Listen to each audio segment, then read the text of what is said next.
په پلازمینه کې د کرنیزو او مالدارۍ محصولاتو د 4 ورځني نندارتون پرانیستل. په دغه نندارتون کې له بېلابېلو ولایتونو څخه سوداګرو په 243 غرفو کې خپل کرنیز او مالدارۍ محصولات نندارې ته وړاندې کړي دي.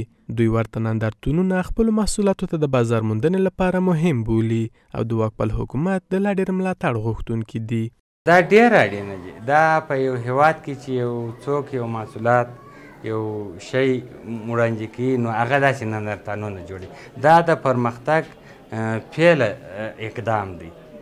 په اول قدم کې باید چې نندارتونونه جوړ شي. خواست ما از دولتی است که همچنین برنامه‌های نمایشگاه را زیادتر و بیشتر برای حمایت خانم‌ها در داخل کشور در بیرون کشور معرفی کنند. ما را همیشه در بخش نمایشگاه د کرنې او اوبو لګولو او مالدارۍ وزارت د دې نندارتون د جوړېدو موخه د کرنیزو او مالدارۍ تولیداتو ودې او همدغه محصولاتو ته بازار موندنه بللې او وايي په روان کال کې کرنیز محصولات د هیوادوالو د اړتیا څخه څه باندې 80 سلنه ډېر تولید شوي دي چې باید بهر ته د هغې د صادراتو لپاره زمینه برابره شي. شاید از روی تخمین که حساب بکنیم امی 100% محصولات ما یگان 25-30% که پایه کننده افغانستان باشد. 60-65% اضافه هست از ملت مردم افغانستان.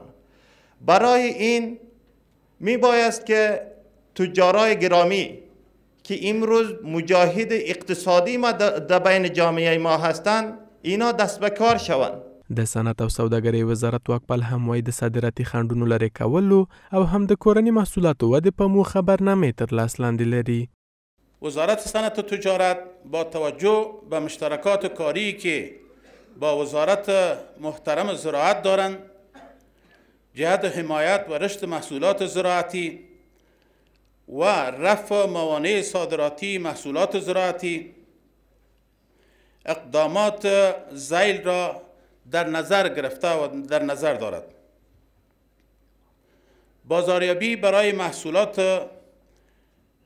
زراعتی از طریق برگزاری نمایش‌های ملی و بین المللی. د رئیس الوزرا اقتصادي مرستیال سره لدی چې لا ډیرو بهرنیو بازارونو ته د سوداګرو د لاسرسي زمینې برابرولو په موخه له هڅو خبر ورکوي. همدا شان وایي په هیواد کې د بدیل کښت وړاندې کولو او د کرنې بنسټیز کېدو لپاره ژمنه لري او په دې برخه کې د سوداګرو د پانګونې غوښتونکی دی. د کوکنارو کښت 0 ته راکښته شوی او د بدیل معیشت مختلفې پروژې د پلي کېدو په حال کې دي. د افغانستان اسلامي امارات د هیواد د کرنې او مالدارۍ سکتور د پیاوړتیا په موخه مسلسلې هڅې کوي چې د کورنۍ محصولاتو د ملاتړ او د وارداتو د تعویض مناسب سیاستونه پلي کړي. د کرنې میکانیزه کولو په برخه کې مهمې برنامې تطبیق کړي.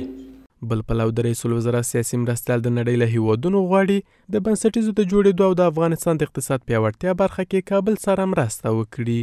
پیاوړی او په خپلو پښو ولاړ افغانستان د سیمې او نړۍ په ګټه بولو. له همدې امله موږ له ټولو هیوادونو غواړو چې د افغانستان د زیربناو په جوړولو او اقتصادي پیاوړتیا کې پانګونه وکړي. اسلامي امارت په افغانستان کې د پانګول لپاره غوره فرصتونه ایجاد کړي دي. تازه وچې میوې، کچالو، پیاز، انجا، شات او ډول ډول د کرنې او مالدارۍ ماشین آلات له هغو توکو څخه دي چې په دې نندارتون کې نندارې ته وړاندې شوي دي.